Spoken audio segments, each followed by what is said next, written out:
تو انہوں نے پوچھا کہ یہ آپ کے سر پہ زخم کیسا ہے؟ تو اس نے کہا کہ یہ صفین کا زخم ہے، جنگ صفین کا۔ اب یہ حیران ہے باپ بیٹا کہ ہمارے اور جنگ صفین کے درمیان تو صدیوں کا فاصلہ ہے، یہ آپ کیسے کہہ سکتے ہیں کہ یہ صفین کا زخم ہے؟ پھر انہوں نے وضاحت کی کہ ہوا یہ کہ ایک مرتبہ میں مصر کا سفر کر رہا تھا، تو راستے میں ایک یعنی مسلک مخالف کا ایک بندہ میرے ساتھ شامل سفر ہو گیا۔ اس نے کہا چلو اکٹھے باتیں کریں گے، سفر اچھا طے ہو جائے گا۔ سفر بھی کچھ اچھا طے ہوا یہ کہ ابھی کچھ راستہ طے کیا، صحرا تک پہنچے، صحرا کے درمیان تک جب چلے گئے تو اب وہ جو ہے نا باتیں شروع ہوگی جنگ صفین پہ۔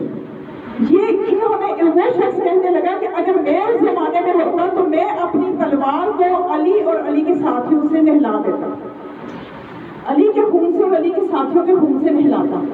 یہ بھی جوش میں آ گئے، انہوں نے کہا کہ اگر میں اس زمانے میں ہوتا تو میں اپنی تلوار کو حاکم شام اور اس کے ساتھیوں کے خون سے نہلاتا۔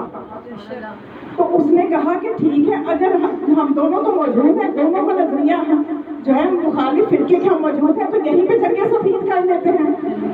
اب اس نے اپنی تلوار کھینچی، اس کو بھی تلوار کھینچنا پڑی، کیوں؟ اس لیے کہ یہ بیچارہ کمزور تھا، وہ طاقت میں زیادہ تھا۔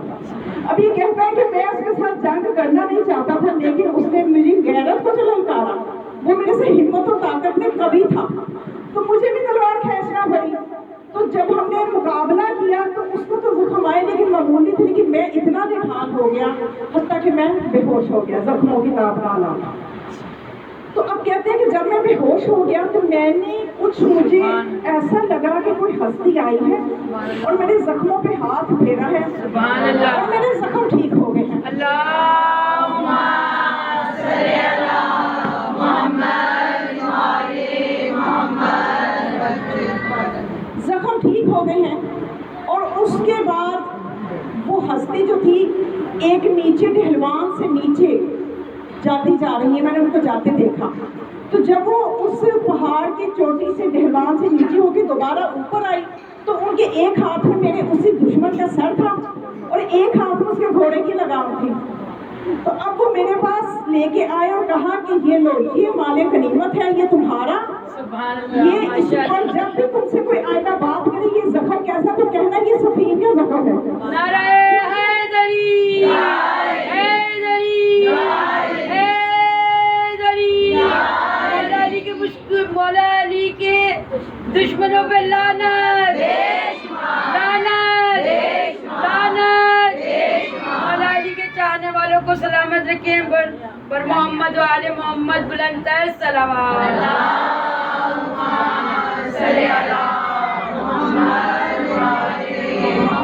تو ساتھ ہی مولا نے فرمایا کہ جو اللہ کے ولی کی مدد کرتا ہے، یعنی اس وقت جنگ صفین کا دفاع کیا، مولا علی کے نظریے کا، مولا علی کا دفاع کرتے ہوئے اس کو زخم آئے تھے، تو اس لیے جب انہوں نے کہا، جب اس شخص نے پوچھا نا کہ آپ کون ہیں، اپنا تعارف کروائیے، تو اس وقت انہوں نے تعارف کروایا، انا صاحب الزمان، میں امام حجت القائم صاحب الزمان ہوں۔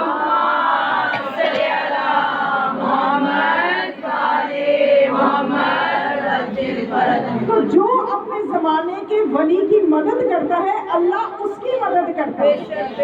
تو ولایت کا دفاع کوئی بھی کسی بھی زمانے میں کرے گا۔ تو قرآن کی آیت میں نے آپ کو بتا دی، واللہ یعصمک من الناس، اے رسول یہ پیغام پہنچا دو، ولایت کا اعلان کر دو۔ تو وہ صرف رسول کی زندگی کی ضمانت نہیں لی تھی اللہ نے کہ اے رسول اس پیغام کو پہنچاؤ، اللہ تمہیں لوگوں سے محفوظ رکھے گا، لوگوں کے شر سے بچائے گا، بلکہ قیامت تک کے لیے جو بھی ولایت کا دفاع کرے گا اللہ اس کا محافظ رکھے گا۔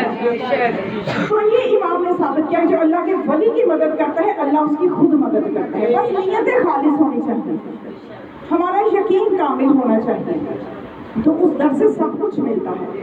تو جیسا کہ میں بتا رہی تھی کہ ولایت کا دشمن جو ہے سب سے بڑا شیطان ہے، جو انسان کو صراط مستقیم سے ہٹاتا ہے، کیونکہ اس کی تو اس نے قسم کھا رکھی ہے نا کہ خدا میں تیرے بندوں کو صراط مستقیم سے ہٹاؤں گا۔ تو چار چیزیں میں آپ کو بتا چکی کہ شیطان کے جال سے بچنے کے لیے چار چیزیں ہیں۔ آج 5ویں مجلس تو 5ویں چیز میں بتا رہی ہوں کہ شیطان کے جال سے اگر بچنا ہے، اپنے عقیدہ ولایت کی حفاظت کرنی ہے، کیونکہ علی کے قصیدے پڑھنے والے بھی ابن ملجم بن گئے تھے۔ تو یہ شیطان ہر وقت متحرک ہے اور ذہین بھی بہت ہے۔ ہم سے پہلے وہ اس چیز کو سمجھ لیتا فساد کہاں سے زیادہ پھیلے گا. کس طرح سے اس نے نماز میں تشہد میں لا کے علی ولی اللہ کے بارے میں مسئلہ کھڑا کر کے تو امت کو توڑنے کی کوشش کی. تو یہ سمجھیے آپ، بیدار ہو جائیے. بیدار ہوئے بغیر ہم ظہور تک کا سفر طے نہیں کر سکتے. تو پانچویں چیز جو ہمیں شیطان کے جال سے بچا سکتی ہے وہ ہے اللہ کی تقسیم پہ راضی رہنا. اللہ کی کل میں نے آپ کو بتایا تھا اللہ کی تقدیر پہ راضی رہنا، مصیبت پہ واویلا نہ کرنا، مصیبت پہ جزا فضا نہ کرنا. اور آج پانچویں چیز جو ہمیں شیطان سے بچا سکتی ہے وہ ہے اللہ کی تقسیم پہ راضی رہنا. اللہ کی تقسیم پہ راضی رہنا. کیا کہنا اہل بیت علیہ السلام کا، ہمیں تقسیم اچھی طرح سمجھا گئے. رضینا قسمت الجبار فینا لنا العلم وللآباء مال. ہم اللہ کی تقسیم پہ راضی ہیں، ہمارے لیے علم ہے، ہمارے دشمنوں کے لیے مال ہے. نعرہ تکبیر، نعرہ رسالت، نعرہ حیدری، حیدری، حیدری. مولا علی مشکل کشا کی شان پہ بلند سے بلند تر صلوات.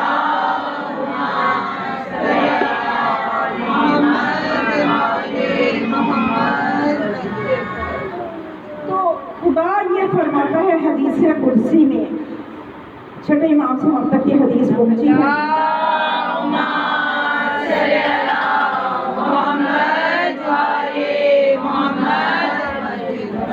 امام فرماتے ہیں کہ میرے جد نے یہ فرمایا، اور یہ حدیث قدسی ہے.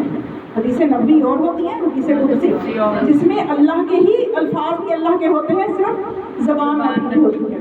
تو اب کیا ہے حدیث قدسی کہ اے میرے نبی لوگوں کو بتا دیں کہ جب میں اپنے بندوں پہ رزق تنگ کرتا ہوں تو یہ میرے سے ناراض ہوتے ہیں، حالانکہ انہیں پتہ نہیں ہے کہ انہیں میرا قرب مل رہا ہوتا ہے. اور جب میں اپنے بندوں کو رزق فراہم کرتا ہوں تو یہ خوش ہوتے ہیں، حالانکہ انہیں یہ نہیں پتہ کہ میرے سے دور ہو رہے ہوتے ہیں.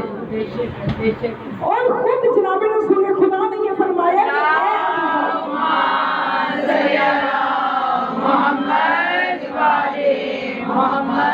اے ابو ذر، میں نے ہمیشہ اپنے لیے اور اپنی آل کے لیے اور اپنی آل کے چاہنے والوں کے لیے، اب جو وہ ہمارے لیے مانگیں گے وہ بہتر ہوگا، اسی پہ راضی رہیں.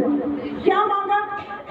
رسول ختمی مرتبت نے فرمایا کہ میں نے ہمیشہ محمد والے محمد کے لیے اور ان کے چاہنے والوں کے لیے بقدر کفایت کہ جتنی ان کی ضرورت ہے اتنا ہی مانگا، تاکہ وہ اللہ کے قریب رہے، اور ان کے دشمنوں کے لیے ہمیشہ زیادہ رزق مانگا تاکہ ان کی غفلت بڑھ جائے.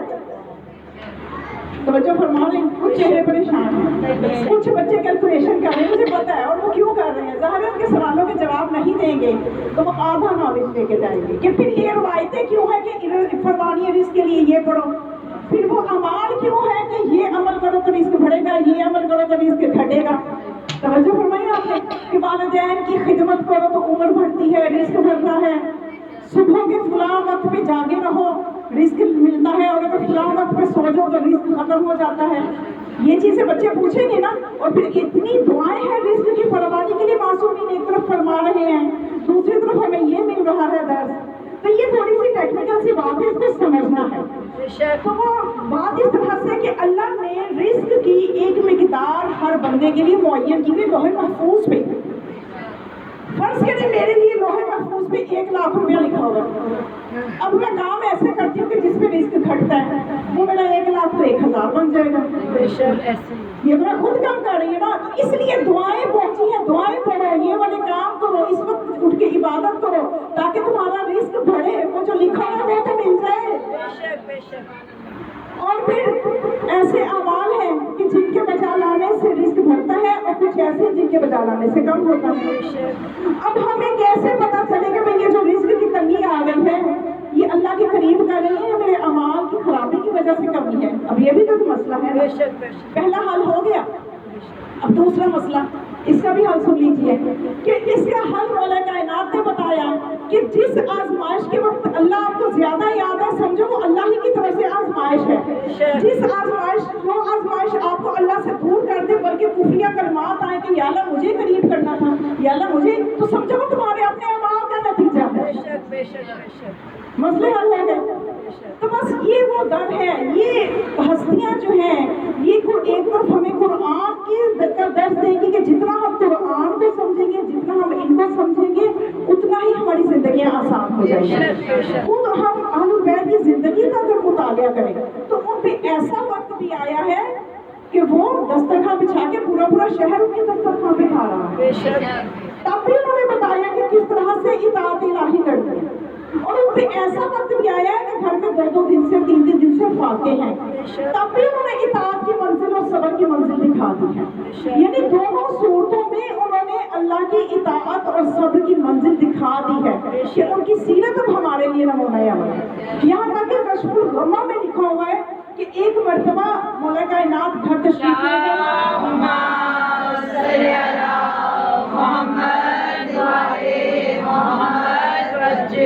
جناب سیدہ سے فرمایا کہ کچھ کھانے کو ہے تو دیں، تو بیوی نے فرمایا کہ 2 روز سے گھر میں تو پہلے ہی کھا کے چل گئے۔ تو مولا کائنات نے فرمایا کہ اے خاتون جنت، آپ مجھے بتاتی تو آپ نے میرے سے ذکر بھی نہیں کیا۔ اب کیا ہمیں درس ملا کہ ہر چھوٹی بڑی مصیبت اٹھ کے شوہر کو نہیں بتاتے، کچھ اپنے تک بھی رکھتے تھے۔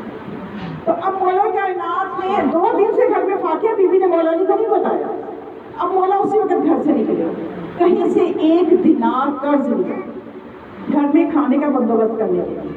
اب جو دینار قرض لے کے واپس آ رہی ہے، میں آپ کو بتا رہی ہوں ہستیوں کے مقام سمجھے، پھر ہم کہتے ہیں کہ اللہ نے ان کو اتنی فضیلتیں کیوں دی؟ ان کا اللہ کے بھی خلوص تو پہلے دیکھ لیں کہ جب وہ دینار لے کے گھر کی طرف جا رہے ہیں کھانے کا بندوبست کرنے کے لیے، تو دیکھا مقداد راستے میں سرے راہ بیٹھے ہوئے ہیں۔ پوچھا مقداد اس طرح سر جھکا کے سرے راہ کیوں بیٹھے ہوئے؟ کہنے لگا مولا آپ مہربانی فرمائیے تو میرے سے نہ پوچھیں، کیونکہ وہ جانتا ہے کہ مولا جو ہے پہلے ہی ان کے گھر میں بھی کیا حالات ہے، میں اپنا کچھ ذکر کروں گا کہ زیادہ پریشان ہو جائیں گے، یہ آگے سے سچے محب کی بات ہے۔ تو مقداد سے پوچھا، نہیں مقداد پھر بھی بتاؤ۔ جب اصرار کیا تو مقداد نے کہا کہ مولا گھر میں 3 دن سے فاقہ ہے۔ تو مولا نے فرمایا ہمارے گھر تو صرف 2 دن کا فاقہ ہے، تمہارے گھر 3 دن سے فاقہ ہے۔ کہنے لگا ہاں مولا 3 دن سے فاقہ ہے، بچوں کی بلک اور ان کی پیاس اور ان کی بھوک جو ہے میرے سے دیکھی نہیں جا رہی، بھوک کی وجہ سے وہ جیسے پریشان ہیں، میرے سے ان کی حالت دیکھی نہیں جا رہی، اس لیے گھر سے باہر آ کے بیٹھ گیا۔ اب وہ اس ماحول کا ذرا تصور کیجیے، وہ ماحول کیسا عرب کا ماحول تھا، کتنی غربت تھی، کتنی قحط سالی بھی ہو جایا کرتی تھی، اور کس طرح سے کوئی ملازمت بھی نہیں کسی کو مل رہی ہے۔ مقداد جیسا بتا کہ ملازمتیں ڈھونڈی ہوگی، یعنی کہیں کرنے کو کام بھی نہیں مل رہا، لیکن لب پہ شکوہ نہیں ہے۔ تو مولا کائنات نے فرمایا اے مقداد یہ درہم تو یہ دینار تم لے لو، تمہارے گھر تو 3 دن سے فاقہ ہے، ہمارے گھر تو 2 دن کا ہے، اور خود مسجد میں تشریف لے گئے۔ اب دوسرا امتحان دیکھیے مولانا، مسجد میں تشریف لے گئے، نماز سے فارغ ہوئے، رسول خدا نے فرمایا یا علی آج کھانا آپ کے گھر کھاؤں گا۔ اب مولا خاموش ہے، سر جھکایا ہوا، رسول اللہ پوچھتے ہیں یا علی نہ آپ ہاں کہہ رہے ہیں نہ آپ نہ کہہ رہے ہیں، جواب تو دیجئے۔ مولا نے سر اٹھا کے کہا جی ضرور یا رسول اللہ، اللہ پہ توکل بھی ہے۔ اب گھر تشریف لے گئے، جناب سیدہ مصلی عبادت پہ تھی، جو ہی عبادت سے فارغ ہوئی ایک تشت عرش سے آیا، حالات اٹھ رہے ہیں۔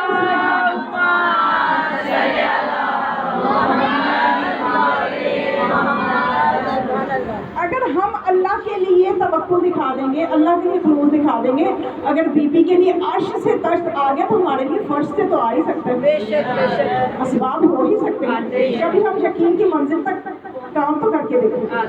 تو اب جو بی بی نماز سے فارغ ہوئی، دیکھا باہر بابا بھی تشریف لائے ہیں، علی بھی ہیں، تو فرماتی ہے تشریف رکھیے میں کھانا لے کے آتی ہوں۔ مولا حیران ہے، اتنے میں بی بی حاضر ہوتی ہے، تشت لے کے بخارات اٹھ رہے ہیں اور تازہ کھانا اس میں موجود ہے۔ تو یہ وہ خلوص ہے، یہ وہ خلوص کی منزل ہے، اور ہم اگر ان کی سیرت کا مطالعہ کریں تو ہماری بھی زندگیاں سمجھ سکتے ہیں، کیونکہ اہل بیت علیہ السلام آل محمد یہ وہ اتھاہ گہرا سمندر ہے کہ جن کی عظمت کو انسان سمجھ نہیں سکتا، اور یہ اس طرح سے ہے کہ ہماری اپنی عملی زندگی میں ہماری کچھ کمزوریاں جس کی وجہ سے ہم اہل بیت سے دور ہیں، ہم 2-2.5 مہینے تو خوب ایکٹیو ہوتے ہیں، اس کے بعد لگتا ہے ہمارا تو اہل بیت سے تعلق ہی نہیں، بس کبھی کسی موقع پہ ماں کی شہادت آئے گی تو یاد آ جائیں گے۔ اہل بیت اس طرح سے ان کا درجہ نہیں ہے. ان کو ہر وقت ہر سانس کے ساتھ اپنی زندگی کا حصہ بنانے کا، ان کے ذکر ہر سانس کے ساتھ اپنی زندگی کا حصہ بنانے کی ضرورت ہے. اور جب ہم ان کے اپنی زندگی کا حصہ بنائیں گے تو یہ کیسے ہو سکتا ہے کہ ایک مومن جو ہے وہ قرآن ناطق پہ تو ایمان رکھے اور قرآن صامت سے اتنا غافل ہو. عموماً دیکھا یہ گیا ہے کہ قرآن ہمارا غلافوں میں لپیٹا ہوا پڑا ہوا ہے الماریوں میں. یہ 2-3 کاموں کے لیے بس استعمال ہوتا ہے. اگر تو گھر میں کوئی ختم وغیرہ رکھے تو قرآن کھلے گا، اور یا پھر اگر کوئی شادی ہے بچے کی تو نیچے سے گزارنے کے لیے کھلے گا، یا پھر 2-3 اور ہیں. بس میں کہنا یہ چاہتی ہوں کہ اگر اہل بیت سے سچی محبت ہے تو قرآن سے بھی محبت کرے. یہ ہو نہیں سکتا کہ کوئی قرآن سے محبت کرے اور اہل بیت سے نہ کرے، یا اہل بیت سے محبت کرے اور قرآن نہ پڑھتا ہو. یہ اس کی مثال آپ ایسے سمجھ لیں کہ کوئی انسان کہے کہ میں نے آم تو کھایا لیکن میٹھا نہیں تھا. یعنی آم کے ساتھ شیرینی اگر میٹھا آم ہے تو اس کے ساتھ مٹھاس ضروری ہے، اس کا حصہ ہے. تو اسی طرح سے جب ہم علی سے محبت کا دعویٰ کرتے ہیں تو ہو نہیں سکتا کوئی علی سے محبت کرے اور کبھی قرآن نہ کھولے. کیوں علی بال قرآن و قرآن و با علی، علی قرآن کے ساتھ ہے، قرآن علی کے ساتھ ہے. قرآن وہ کتاب ہے قرآن وہ کتاب ہے علی کا طرز زندگی منافقت کی موت ہے، علی کا طرز زندگی منافقت کی موت ہے، زینب کا طرز زندگی یزیدیت کی موت ہے. نعرہ حیدری حیدری حیدری محمد و آل محمد بلندتر صلوات.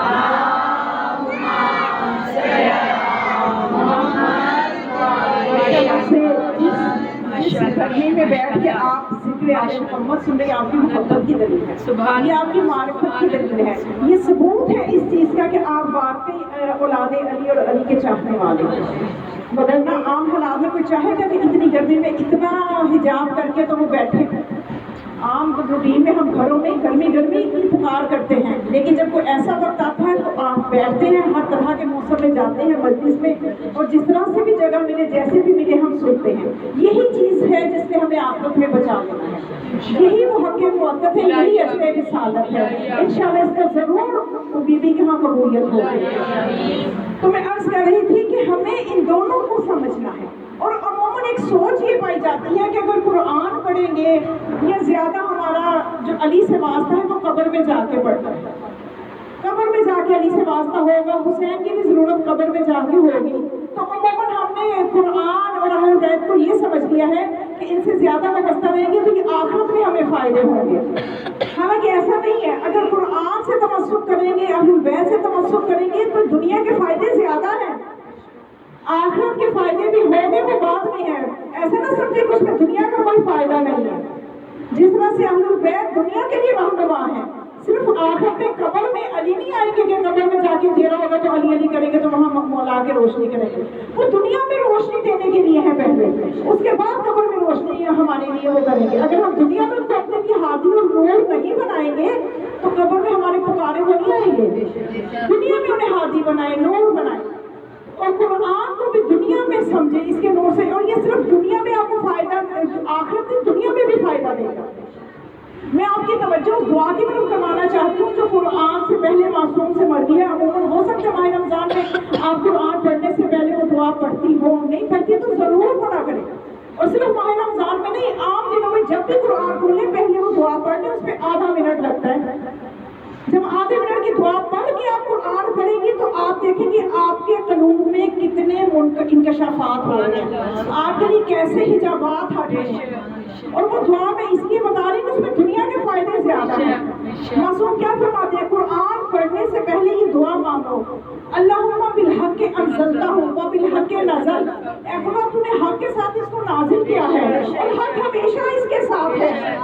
اللہم ارزقنی فیہ، اللہم اجعل فیہ رغبتی واجعلہ نورا لبصری وذہابا لغمی وہمی وحزنی وثقل بہ جسدی وزین بہ لسانی وجمل بہ وجہی وثقل به جسدی وثقل به وکفِ به جسدی وثقل به میزانی واحشرنی مع محمد وآلہ الابرار الاخیار وارزقنی تلاوتہ اطراف اللیل واناء اللیل واطراف النہار۔ اب کیا فرمایا معصوم نے کہ اے خدا اس قرآن کو جس کو کہ تو نے حق کے ساتھ نازل کیا ہے اس میں میری رغبت بڑھا دے، اور ذکری فیہ رغبتی عزم فیہ رغبتی، میری رغبت بڑھا دے۔ سب سے پہلے یہ توفیق مانگے، اس کے بعد آپ یہ دعا مانگے وجعلہ نورا لبصری، اس کو میری آنکھوں کا نور بنا دے۔ یعنی یہاں پہ بصری بصیرت نہیں مانگی جا رہی، بصارت یہ وضاحت جو ہماری نگاہیں ہیں، نظریں تیز ہوتی ہیں جب آپ قرآن کے حروف میں نگاہ کرتے ہو، وہی چیز معصوم فرما رہے ہیں کہ اس سے میری بصارت کو بڑھا دے، اور زین بہی لسانی، اس سے میری زبان کو مزین کر دے، میری زبان سے کبھی کوئی غلط بات نکلے ہی نہ۔ وجمل بہی وجہی، اس سے میرے چہرے کو حسین کر دے، خوبصورت کر دے۔ کریموں کا خرچہ بن جائے گا، یہ جو اتنے سارے خرچے کیے جاتے ہیں، اتنی مصیبتیں کی جاتی ہیں، قرآن پڑھے، قرآن سے جو نور نکلتا ہے اور آپ کے چہرے سے منعکس ہوگا، چہرہ خوبصورت ہو جائے گا۔ جمل بہی وجہی، اس کے ذریعے سے میرے چہرے کو حسین کر دے، اور سکل بہی جسدی، اس کے ذریعے سے میرے جسم کو مضبوط کر دے، یعنی میری جسمانی بیماریوں کو دور کر دے۔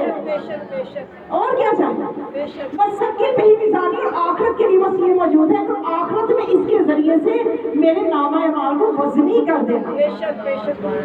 وارزقنی تلاوتہ اطراف اللیل اناء اللیل و اطراف النہاری، یعنی رات کے اور دن کے دونوں اطراف میں، یعنی کم از کم دن میں 3 دفعہ قرآن کھولے۔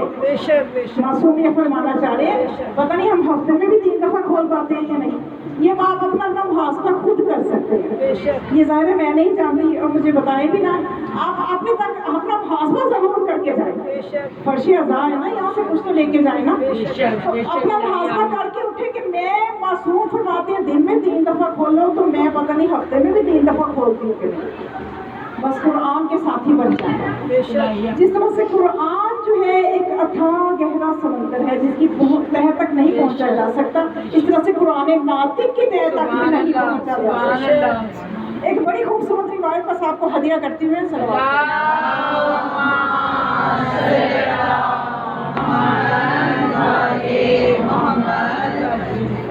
کیا فرماتے ہیں مولا امام محمد باقر علیہ السلام کی شان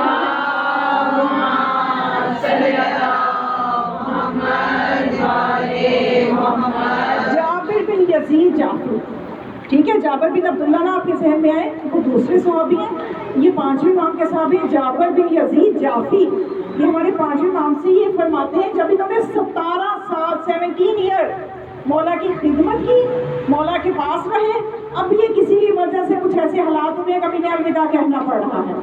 اب یہ جب مولا کو الوداع کہنے لگے تو مولا کے گھر پہ آئے کہ مولا اب میں جا رہا ہوں، آپ اپنے جد کی کوئی حدیث سنائیے کہ جسے میں جا کے آپ کے شیعوں کو سناؤں۔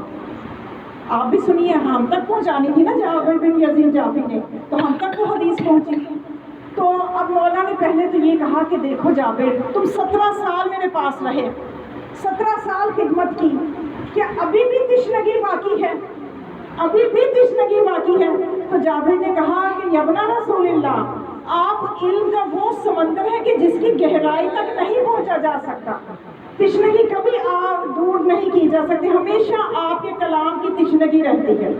پھر مولا نے فرمایا کہ سنو، پھر سب سے پہلے مولا نے فرمایا کہ یا جابر ابلغ انی شیعۃ السلام، کہ سب سے پہلے میرے شیعوں کو میرا سلام پہنچانا، یعنی کہ مولا کا وہ سلام ہم تک بھی ہے، میرے شیعوں کو سلام پہنچانا، اور انہیں یہ پیغام دے دینا لا قرابت بیننا و بین اللہ، کہ اللہ کے اور ہمارے درمیان کوئی رشتہ داری نہیں ہے۔